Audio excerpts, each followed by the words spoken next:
Welcome to the Clean Library Podcast, where content meets conscience. We believe there are millions of you readers out there desperately searching for a better way to find clean content. Each episode, we will introduce you to a new author of clean books, giving you, your family, and your friends clean options. Hello, everybody. My name is Marcus Williams, and I'm here with my co-host Brock Morris today on the Clean Library Podcast, and we are excited to have Whitney Hemsath with us today. Whitney has a BA in screenwriting and loves teaching and presenting at conferences. She publishes fiction, mostly speculative, under the name W.O. Hemsath, and nonfiction under her full name, Whitney Owens Hemsath. When she's not writing or presenting, she enjoys brownies, cardio dance, and a good back scratch. She currently lives in Utah with her best friend, aka her husband, and their 4 amazing sons. Welcome, Whitney. We're so glad to have you on the show today. Thanks, Marcus, and thanks, Brock, for having me on the show. This is a privilege. Absolutely. So before we jump into getting to know you, we've got to do your 2 truths and a lie. So this is Steve. He is our scorekeeper. And so far, as you can see, Brock is well ahead of me. Commanding okay. Lead. All right. We'll call it that. Yeah. All right. So we'll jump into it. And then at the end, we'll see if we can guess based on our conversation, which one is the lie. So number 1, I have never broken a bone. Number 2, I have been bungee jumping 3 times. And number 3, I have traveled to 5 of the 7 continents. So never broken a bone, bungee jumping 3 times, and 5 of the 7 continents. And you probably can't see it if you're watching the video because you're looking at me right now, but she was covering her face so that she wouldn't give it away while I read those 2 truths and a lie. She's determined to make it hard for us. So, all right. Well, Whitney, as a screenwriter and studying that, is that something that you actually did or do as a career apart from your writing, or is that just something that kind of led into your author career, or how does that fit into what you do? So I got my degree, and in the last semester I did an internship with a production company in Hollywood, but then my life took a different course. I ended up getting married, having kids. I did work as a script doctor for a while on a couple of scripts with a smaller production company.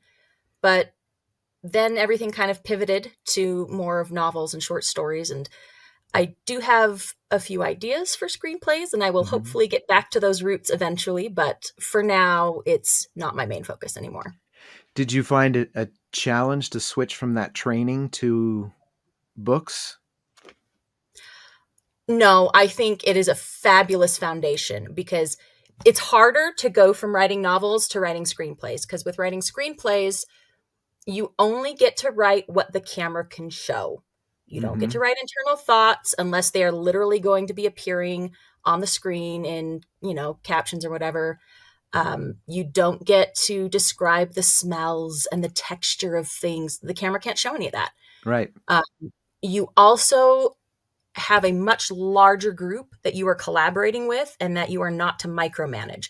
So when I write, I'm not supposed to tell you exactly what you see and exactly what the character does. Like, the cinematographer decides the angle and the actor decides whether he's going to sigh or not. Those are the things that as an author, you get to put everything in, and then the reader brings it to life in their mind. When you're writing a screenplay, you don't get to do that. I mean, you can, but no one's going to buy your script. Right. It's kind of like when I'm directing a play and they have stage directions on it, and I don't even read them. Yeah. So if you can write a screenplay, then writing a novel is great because you've got the structure. I will say screenplays used to be a lot more rigid in the length, and then right around the time Peter Jackson came out with the Lord of the Rings, all of a sudden we're now in 2.5, 3-hour epic long movies. And the length of movies has just gotten bigger and bigger. 2 hours used to be the max. I don't know if you guys remember those days, but like a 2-hour movie was a long movie. And now you're kind of lucky if it stays under 2 hours, it seems. So it used to be a really great way of getting everything done in 120 pages. And if you can do that, then you can go in and you can add all the description that you want, and you can make it a much longer story in novel form. But it's a lot harder to go the other way and try to distill and take things out and hope that it still has the same emotional impact, because it never will. It Yeah. can't. A screenplay is not an end product. The movie is the end product. And there's a lot more people that need to have their hands on the project before it gets to its final stage. Yeah. Which explains why so many people complain after reading the book and then seeing the movie that the movie missed the Yes. point or just wasn't like Yes. that. That actually explains it in a way that makes sense other than just complaining. Like that's very interesting. So when you decided to start writing books, did you do that right away? You're starting a family, having kids. Is that something you're like, okay, I'm just going to switch to books, or was there a break in there before you started writing? So there was a break. I was teaching piano Mm-hmm. and raising my kids and occasionally doing some of the script doctoring. Um, I had written various things back in middle school or high school, not novels, but short stories, poetry, things of that nature. Um, I did have a friend. Um, I was teaching a Sunday school class at church, and I had a friend come up afterwards and tell me, like, you really need to write a book. I love your insights. And I started writing a book that was kind of a chicken soup for the soul style. Yeah. I call it chicken stew for the spirit, right? I don't know if that's if we're allowed to use their name, but um, it that became a 12-year long project because I ended up putting it aside when we moved to Utah. We were in Arizona at the time, and I was just writing bits and pieces as life would allow. And then I moved to Utah and found out that one of my friends from college had written a book and it was coming out. And I was like, I had no idea you wrote. This is amazing. Her name's Tiffany Odekirk, and she also writes clean. So go check her out. She does a lot of contemporary romance and historical romance. So excellent stuff that she puts Cool. out. Yeah. And she said, yeah, actually, you really need to go to Storymakers. I'm like, what is Storymakers? And it was a conference that was in Utah, right where I was living. I got into that community, and the rest was history. I found a group of ladies that wanted to do a writing group, and then I had the thought of, well, they're probably not going to want to read my Jesus stuff.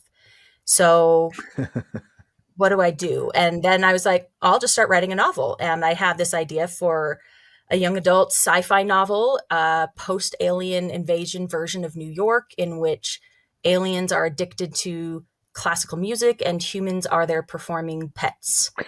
Um, and it Amazing. it was really fun. It was really fun to write. I mean, challenging. I don't know if that book will ever see the light of day, but that just kind of escalated to other things. I started writing short stories. Then I started writing the rom-com I'm doing now. And there's also poetry that's happened in there too. And there's a lot of stuff.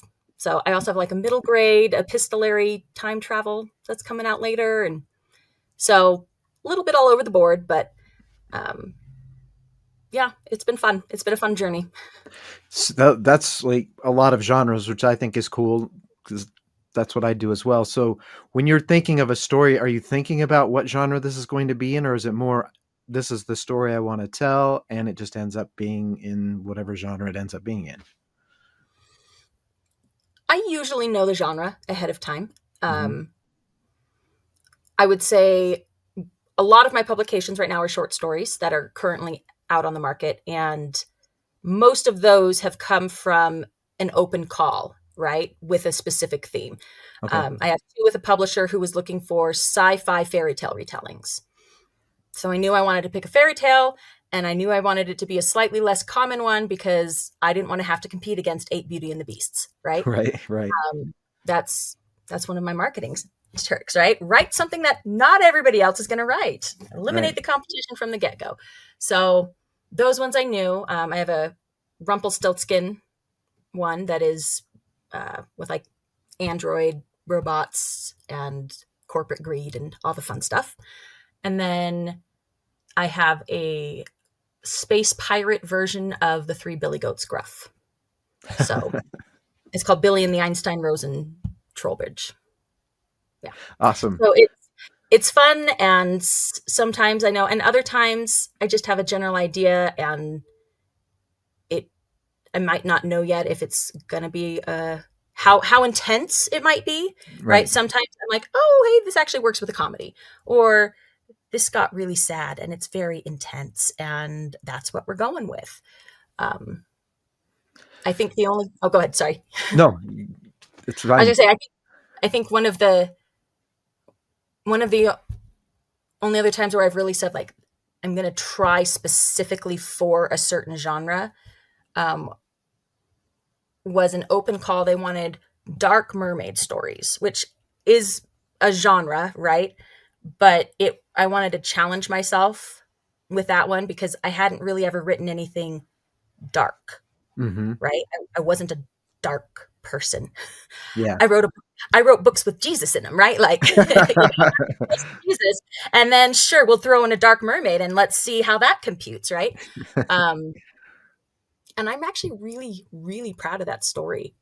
It is some of the best lyrical prose I've ever written, um, and it made it so close to being in the anthology, but ended up getting cut. And it's funny because I had a friend who was on the editorial team that would be selecting. And when she posted the call, she came back to that thread on Facebook later and she said, if you're thinking of submitting, do not make your mermaid the hero. We want dark mermaids, right? No happy ending mermaids. They're not the heroes. And I said, okay, all right, I'm going to do dark. And, the ending was probably a little darker than I would have normally ever done. Mm-hmm. Um, and I actually struggled. I was like, should I do it? I'm like, that's what they're asking for. And it's, it's true in the sense that there's themes of like abuse Yeah. and, um, the idea of a lot of times victims end up perpetuating the cycle. Yeah.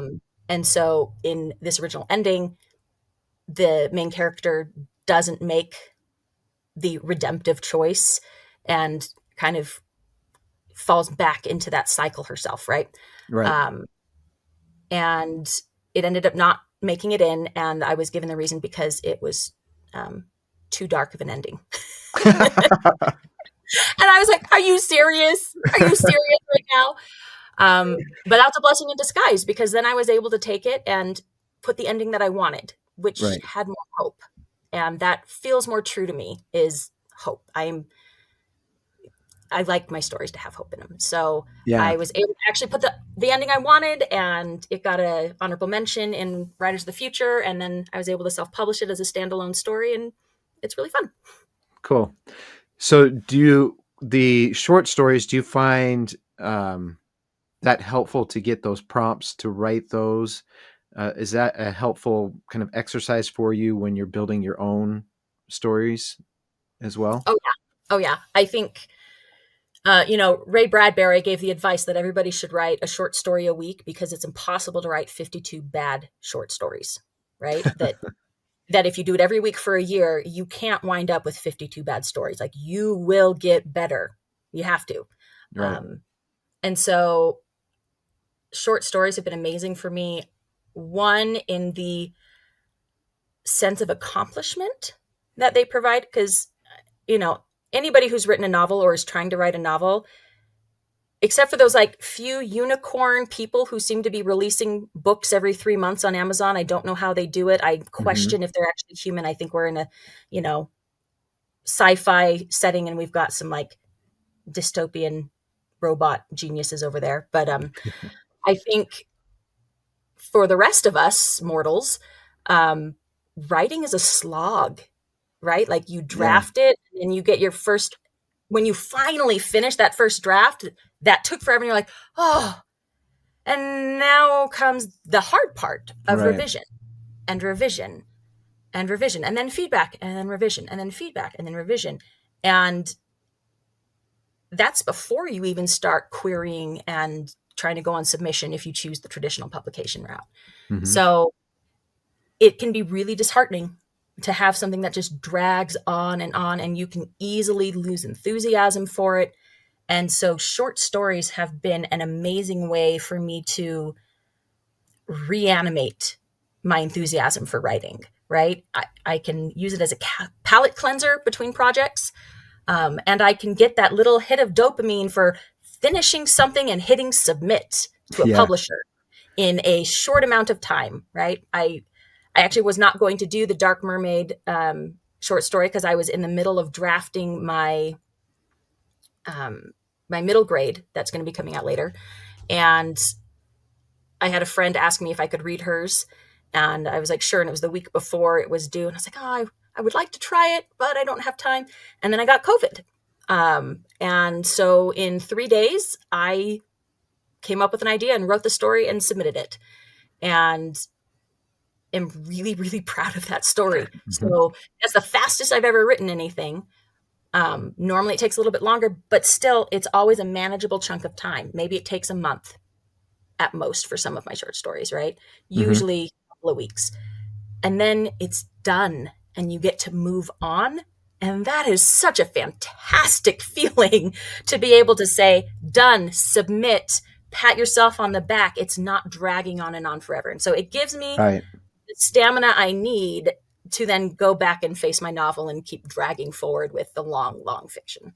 Yeah, that's great. Go ahead, Brock.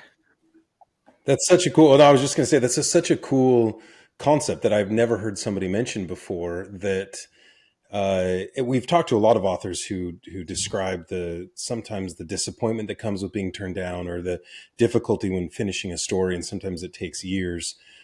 And I've never thought about this, take a break and write a short story, and how much that might assist in, like you said, clearing your mind or getting over some of the initial disappointment, or feeling dejected or feeling down on the progress you're making. You rip out a short story. I'm not an author, so I don't know, but what that's like, but that's a fascinating concept to me. And I think that's such great advice. If you can do something, feel successful in it, which is like so many other things in life, right? But that helps sort of break some of the barriers down and clear your mind and keep going, either between projects, like you said. But did you say too that you've done that in the middle of writing a novel before, stopped and written short stories, or one or two to help get over the block? Yeah. I've always awesome. had a novel going on, and sometimes I will just take a break to do this short story. I'll see a call from a publisher and I think, that sounds cool. I could do that.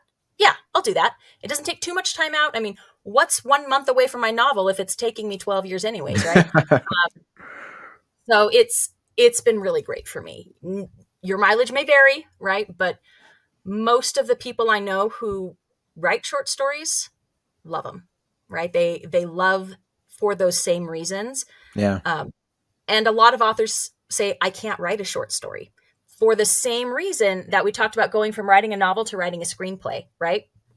You have to be able to condense it down. Yeah. And you lose a lot of the tools you're familiar with having. And so a lot of authors are like, I can't, it's too hard. There's a quote, I think it's attributed to Mark Twain, not that there's actually any evidence, right? That's how quotes on the internet go. Yeah. But it says, it was like in a PS on a letter that he wrote, and he says, I would have written a shorter letter, but I didn't have the time. And that has always like Mark Twain, right? That has always resonated with me so much. Is it takes more effort to write less sometimes, especially if you are an author, right? If you're an author, you're probably one of those people who, when the teacher said you have to write a 500-word essay, you were like, that's not enough. Where everybody else in the class was like, 500 words, that's so long. So it can also hone your writing skills just in general by doing that. Like, what a great exercise just to hone your ability for a novel. Yeah. I mean, you hone your structure. Yeah. You learn how to really hone in on character goal and motivation, setting, right? Like I was like, I'm going to try and really dive into setting. It's the mermaid story, so dive in. And I was able to do things with my setting description there that I haven't ever tried in a novel because it was too much. It was too long. But this was a manageable project, and I was pleased with how it turned out. Actually, I have a flash fiction piece, and I wrote it, and it just was not coming together the way I wanted it to. The story was about a set of missionaries and a android who informs them that the guy they'd been teaching has passed away, and here he left something for you. Oh, by the way, I read the scriptures you left, and now I would like to be baptized. And they're like, you're a robot. And it's this conversation of like, what do we do? The robot wants to be baptized. How would that even work? And so it was like the focal point of the story was this idea, but I couldn't put you in the robot's head as the POV character, because Right. you couldn't know up front that they wanted to be baptized. And so I wrote it from the POV of one of the missionaries, but it just didn't work. It felt like, I don't know, it was hard to put my finger on it, but it felt like, well, the missionary isn't really the main character, right? This idea is more of the focus. So what do I do? Because I feel like it's falling flat because we don't have any character development from this main character. And then I had this crazy idea that I needed to change it from being in third person to being in second person. And that fixed it.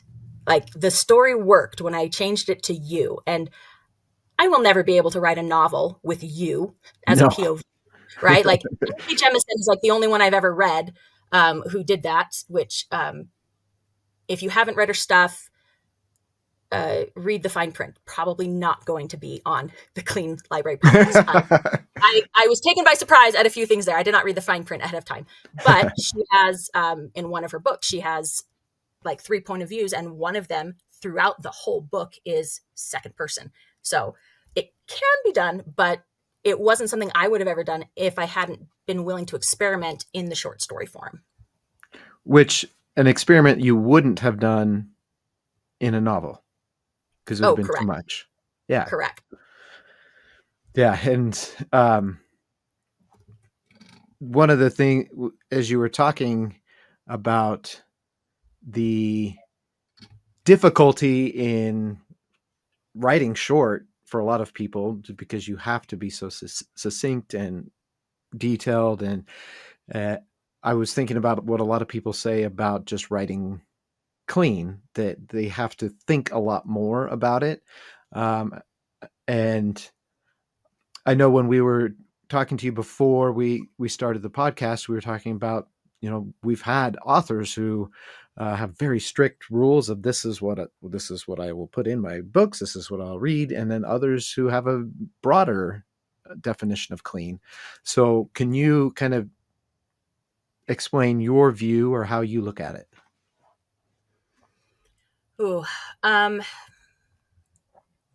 a broad scale, I try to make sure that everything I write is, again, coming from my screenwriting point of view, PG-13 or less, right? Yeah. I don't personally watch rated R movies as a general rule, and I don't want to write stuff that I wouldn't watch. Is everything something that I would let my kids read? Eventually. Yeah, some of them, might be too young for some of the dark stuff. Right. But even then, it's not so dark. It's honestly not anything worse than they've seen visually in an Avengers movie, right? So I want it to be something at the end of the day that I can be proud of, right? Yeah.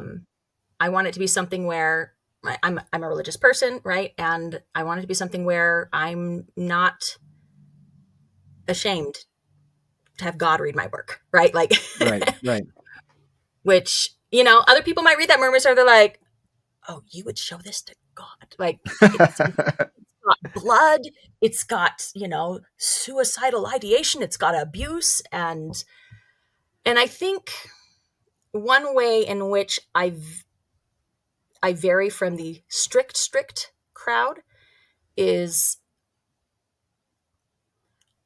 so clean is a loaded word, right? Yeah. Especially in the romance field, clean is stigmatized, and there's all these different, feelings about the word, and nobody has a definition that they agree on, and everyone's trying to find a different word to convey what they wanted to convey with clean that clean no longer conveys, right? Right. And so it's hard. But I think for me, life isn't clean, Right. right? Life is messy. Dark stuff happens. Abuse happens. Right. And everybody has the right to decide what they want to read about, what they want to write about. If they want reading to be, a learning process for them, an escape for them, like you get to decide what reading and writing is for you. But for me, I feel like sometimes I get an idea and I need to shine a light on certain things, and that it's okay. That if I were to call something that was dark and had some blood and had someone who was thinking of suicide in it, and to say that's not clean, then I feel like that shames and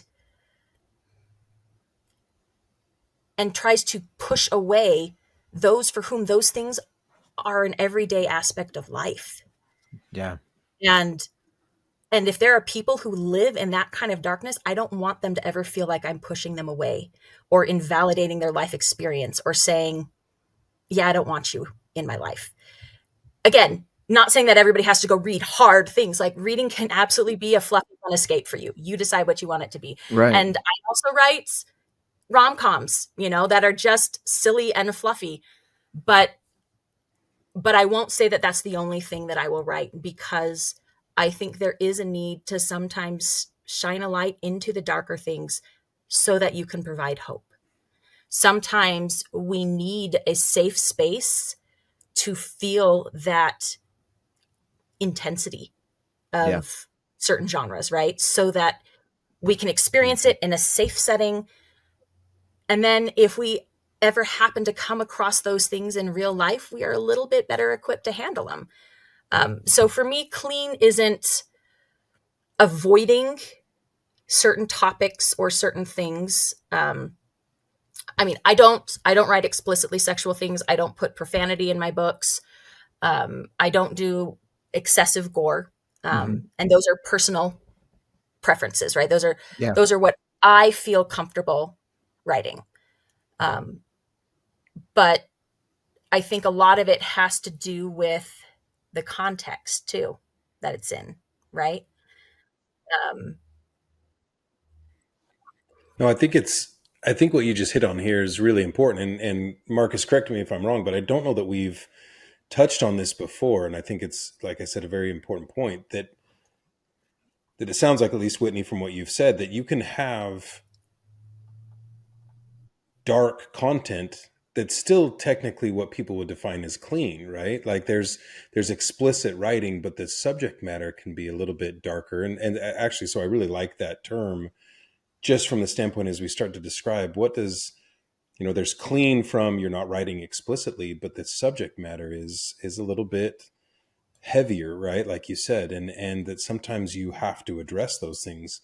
And so I guess I would ask that question to make sure. Do you feel like you can write dark material that's still cleanly written or isn't explicit in nature, but addresses some of those heavier things that you wouldn't necessarily want kids of a certain age reading, not because it's explicit in nature and how it was written, but because the concepts that are being addressed are those that are a little bit more adult concepts? I think absolutely you can. I will say it's definitely a lot of gray, right? It's not black and white. And I know that's kind of the whole point of this podcast, right? But when you're writing the dark things, you don't want to write things that are overly graphic, things that are, for me, I don't want to write explicit sex scenes. I don't want to write profanity. I don't want to write graphic violence. Is there some violence? Yeah. Is it going to go on for pages and pages, or is it going to be a few key sentence descriptions that are going to make you feel something? And that's something that's really hard, is because we want, as authors, to make the reader feel something. And when you're writing about dark themes, you're not wanting them to feel light and fluffy, right? You're wanting them to feel that intensity, that sorrow, that anguish, that just that feeling. And the way that we do that in writing, there's a common writing piece of advice that says show, don't tell. Yeah. Right? In writing, if I tell you the war was really bad and violent and it affected everybody, okay, we know there's a war. But do you feel anything? If I Right. then go and describe the war and I say, a children's bike helmet lay cracked in half in the middle of the street, right? Automatically, we feel something different now because we've made it more specific. We've shown a more specific detail that requires the reader to have a deeper emotional connection with the material. It's not just being told words that we can keep at a distance. When we start adding in these sensory details of what we see, what we smell, what we feel, then we are making the story come to life in a way that helps them really feel and emotionally connect. The problem with that is when you're doing, or I won't say the problem, but the tricky situation with that, right, is when you're dealing with things that happen, right? Sexual relations happen, especially if you're married, and violence happens, and abuse happens, and depression happens. And if you were to describe how that all feels, then some people start to say that feels graphic, right? It's Mm-hmm. it's too much detail.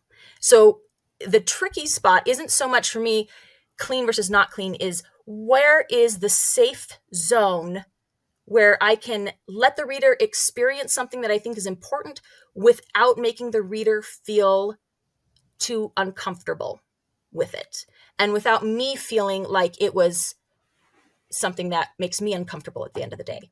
Right. And so a lot of that is intent too, right? Like we use the phrase sometimes gratuitous sex or gratuitous violence, right? There was no need. You could cut all of that and the story is just as good. So if it's not necessary, I'm not going to put it in just for fun or just because I think it'll get me better ratings, right? If I put anything in that is darker, that it has violence, like there's a reason. There's a reason for the story. And I think the other big thing is there's what you're comfortable having the reader feel and experience, the depth of detail. But I think more so than clean, I think we need clarity in when we are describing our books and selling our books so that readers can make an informed choice and know what they are getting into. Because Yes. everybody has different comfort levels. Some people are like, yeah, I know the Holocaust happened and I am heartbroken about it, but I cannot watch things that are so accurate, Right. right? It's too hard for me to watch that. And they have a right to feel that way, right? And other people, feel like I owe it to these victims to know what it was they went through, to try and understand. Not that we will ever, right? And so some people are fine watching those heavy emotional things. And some people are like, I can't do that. That's too Right. much. And so we owe it to them to let them know what they're getting into so that readers can decide for themselves what they feel safe reading. Yeah. In my prior career in law enforcement, I worked crimes against women and children primarily, and That's brutal. yes, and it's part of the reason why I don't do it anymore, because I did it as long as I could do it. But I would get people that come up and say, "Oh, that's so cool! You have this job," and they'd want stories, and they were totally fine if I told them a story about a homicide. But if I started telling a story about one of my other cases, an abuse case or something, so I learned very quickly that they really didn't want story, like they wanted some like fun stuff, but they didn't actually, because you could see their eyes just go wide and they'd suddenly find an excuse. Oh, look, my wife is over there. I need to see if she's okay type.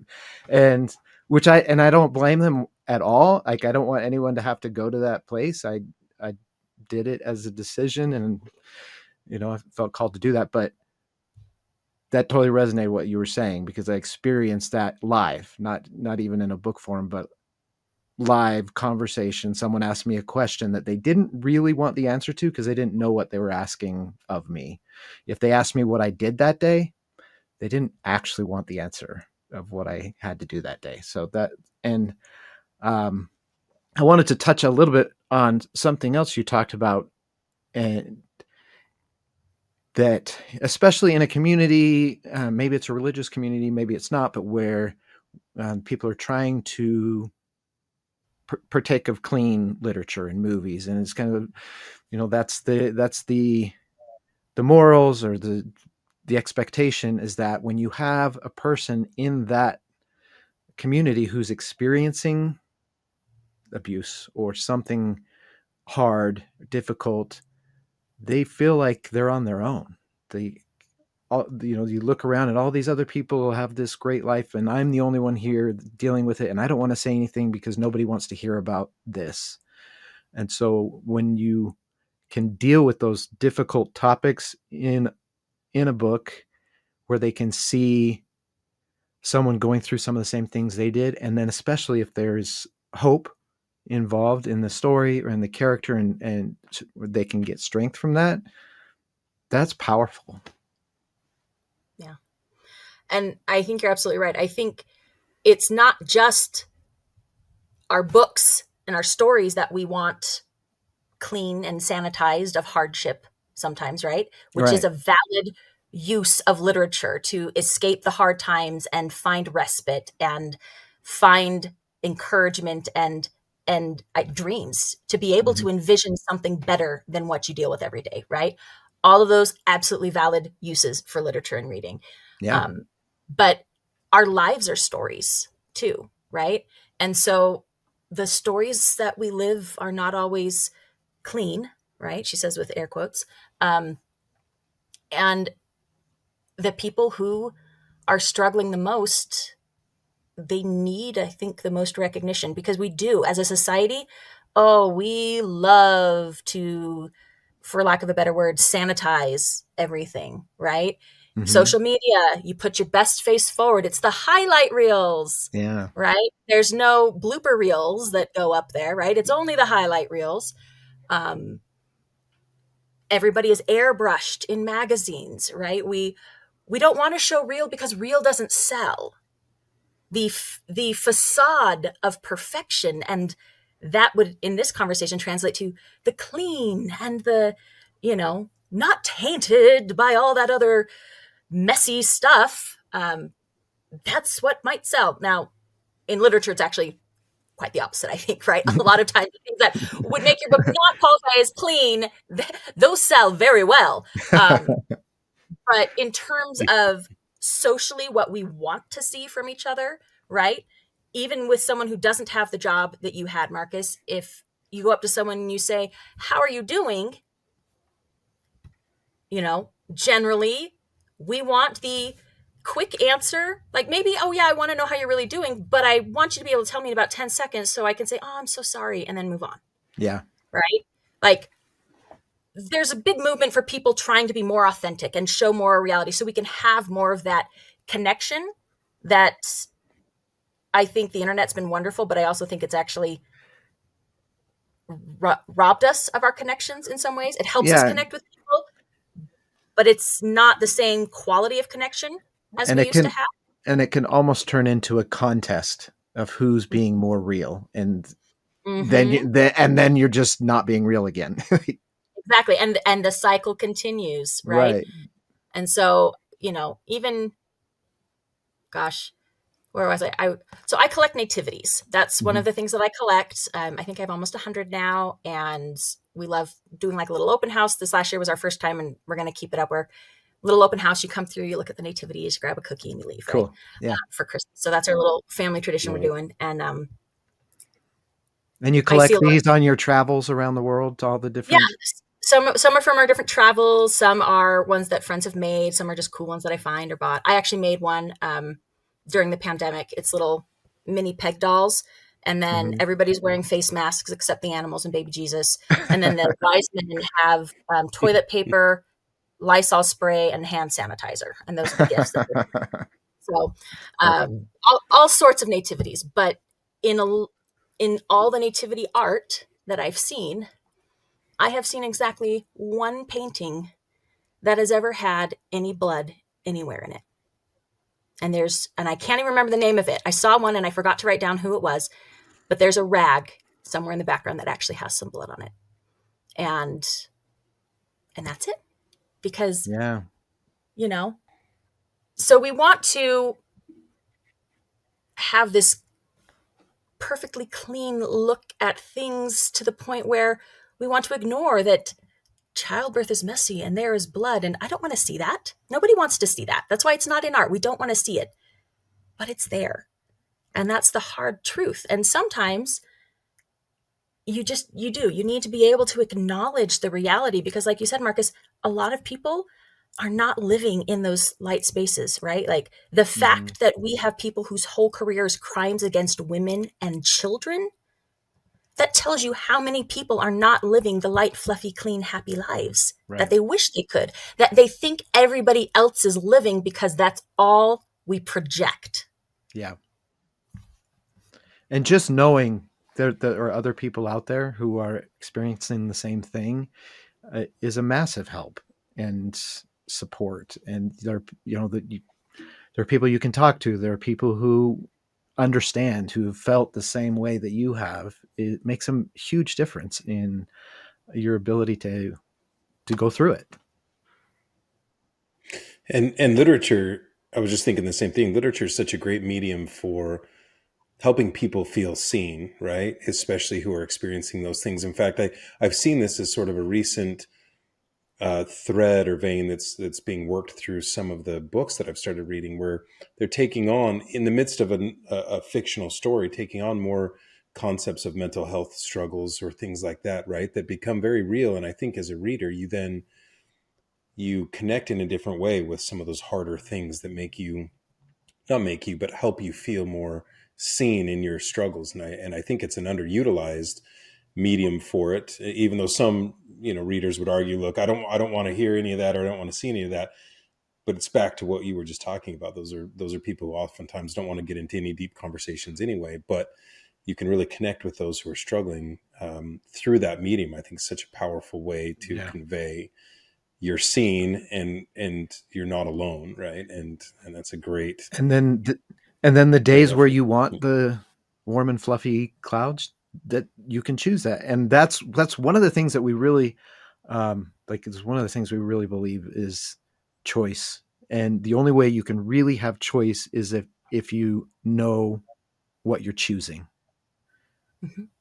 That's the only, And I don't know if there will ever be a time when, as an industry, we can all agree on a set of terms and stick to them. But I think the people who have feelings against the word clean have a valid point, because we don't want to say that. Especially the way I see it is in romance, usually is the only genre I see using that. I don't ever see clean used in terms of violence. I see it with profanity, clean language, and clean romance, right? Yeah. But that implies in some people's minds that sexual relations are then dirty. If it's shown, and it's being shown makes it something not clean, then this is the thing tainting it. This thing is dirty, which is not. Right? Again, context matters. Absolutely. And so I think clean is just too loaded a word. Sometimes and that's why we chose it, actually, because it's so loaded. Absolutely. It is loaded. Lots of material for lots of great episodes. Yeah. I think if I were to try and find terminology, I mean, one, I think I would fail epically, right? Like, I don't know that I have the answers. I'm sure I do not have the answers, but ideas that come to my mind would be in terms of light and dark, right? Or explicit versus implicit versus non-plicit. Can we say that? Right? Like in a romance thing. And they do have some where they say like just kisses and then some where they say fade to black, closed door, open door. And I think that's more helpful Yeah. because it gives you a better range. So I think using that, but that gets to be really wordy when you're trying to describe everything. And so it's And confusing to someone who's just jumping in as well. mhm, Like there's this mhm. whole vocabulary you don't know. Oh yeah, So for sure. yeah. Well, we are running out of time. I'd love to just keep talking and talking, but we're running out of time. This has been a great discussion. I love the fact that we've gone into really dive deep into topics we haven't really talked about before. So it's been great. We need to. I don't know if you noticed. I did throw a question in there to try to trip you up on your 2 truths and a lie, but Oh, when you asked about my travels. yeah, you did kind of skim over it a little bit, but I was trying. That's how Brock smirk a little bit. Okay, so let me remind everybody. 1, I have never broken a bone. 2, I have been bungee jumping 3 times. And 3, I have traveled to 5 of the 7 continents. Brock, I'll let you still go first, even though you're ahead. Oh man. All right. So based on what you've shared and based on what I read in a little bit of your bio, I think that traveling 5 of the 7 continents is true. So I'm going to throw it out there. I'm going to say the never broken a bone is the lie. I should have gone first because that's what I was going to pick. And I always pick some. I still You could, still can. right? We We can can tie, tie. and We then can I both wouldn't get a go as point, far yeah. behind. But I'm always in it. Like it's double or nothing. Yeah. In it to win Okay. it, So I'm yeah. going to say I've been bungee jumping 3 times is the lie. Okay. So I didn't know you guys were going to be competing. And so I thought, well, I'm going to kind of do a little tricky. Technically, so I have never had a broken bone verified by an x-ray, but I have all the confidence in the world that I have in fact broken my pinky toe because feet don't turn purple like that otherwise, right? And as for the traveling, so I would say that yes, I have broken a bone. You Okay. could argue that I don't have proof.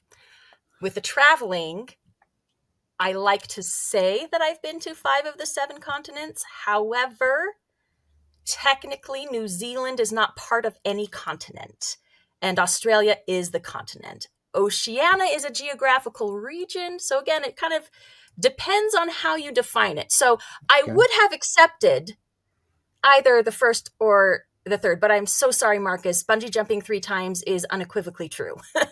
And actually, all the happened the same day. One was in rain, one was in sunshine, and one was in snow. All on the same day. Right. All happened in New Zealand. Okay. So what are we doing, Brock? So I think we call it a draw there because if you feel like it was broken, who are we or anyone else to say no, you didn't? And if it Okay. wasn't verified, I'm not going to invalidate your feeling on that. So I think you're right. I think the lie was the 7, the 5 to 7. Yeah, So we we'll stay where we're Hey, at. that's better than falling behind. So I'll take it. All right. Well, Whitney, thank you so much for being on the show. Like I said, it's been a really great conversation. We've really enjoyed it. And everyone out there listening or watching, please subscribe or share with a friend. That's the best way to help get the word out is by just sharing it on your social media or telling someone about the podcast. And we hope to see you next time on the Clean Library Podcast. Thank you so much for listening.